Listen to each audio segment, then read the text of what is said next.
এবারে আসি stock split, যেটা খুব ইম্পর্টেন্ট টপিক স্টক মার্কেটে। যখন কোনো কোম্পানির পার শেয়ারের দাম অনেক বেশি হয় তখন ছোট ইনভেস্টরদের জন্য প্রবলেম হয়ে যায় এক একটা শেয়ার অত টাকা দিয়ে কেনার।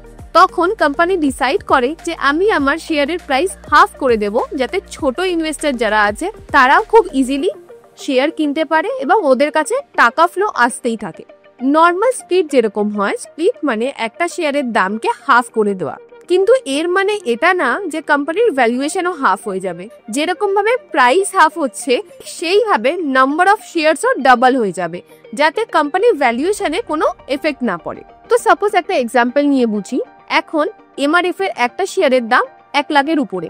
এবার ছোট ইনভেস্টরদের জন্য খুব প্রবলেম হয়ে যেতে পারে কি একটা শেয়ার 1 লাখ টাকা দিয়ে কিনবো। Suppose MRF 1:10 stock split announce করলো, তখন কোনো ছোট ইনভেস্টর চাইলে 10,000-এ একটা শেয়ারও কিনতে পারে, কিন্তু এখন যদি সে কিনতে চায় তার কাছে 1 লাখ টাকা থাকতে হবে, তাহলেই সে একটা শেয়ার কিনতে পারবে। কিন্তু একটা জিনিস ভালোভাবে বোঝো, ধরো কোনো কোম্পানির শেয়ারের প্রাইস 5,000 টাকা। আজকে কোম্পানি ডিসাইড করলো যে স্টক স্প্লিট হবে 1:2-তে, তো ওর প্রাইস 5,000 থেকে যদি 2,500 হয়ে যায়, অনেক সময় যাদের স্টক স্প্লিটের ব্যাপারে প্রপার নলেজ নেই তারা এটা ভাববে আমার শেয়ারের দাম 5,000 থেকে ডিরেক্টলি 2,500 হয়ে গেল, তো সাথে সাথে প্যানিক করে কিছু কিছু লোক তাদের শেয়ার বেচতে শুরু করবে। কিন্তু তারা এটা দেখবে না যে তাদের নাম্বার অফ কোয়ান্টিটিও ডাবল হয়ে গেছে। আগে যখন 5,000-এ তাদের কাছে 10খানা শেয়ার ছিল, এখন স্টক স্প্লিটের পরে 2,500-এ তাদের কাছে 20টা শেয়ার আছে।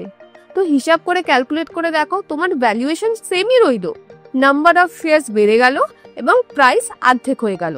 তো এখন থেকে যখনই স্টক স্প্লিট হবে তখন ভয় পেয়ে যাওয়ার কিছু নেই যে না প্রাইস হাফ হয়ে গেল এবার বেচে দিই, স্টকের অবস্থা খুব খারাপ। এরকম না, বরঞ্চ স্টকের ফান্ডামেন্টাল এবং টেকনিক্যাল দেখে ওটাকে হোল্ড করো, যাতে ইন ফিউচার আরো বেশি তুমি টাকা ইনকাম করতে পারো। এই স্টক স্প্লিট শুধু একটা কারণেই করা হয়, যাতে নতুন ইনভেস্টাররা খুব ইজিলি স্টকে ইনভেস্ট করতে পারে।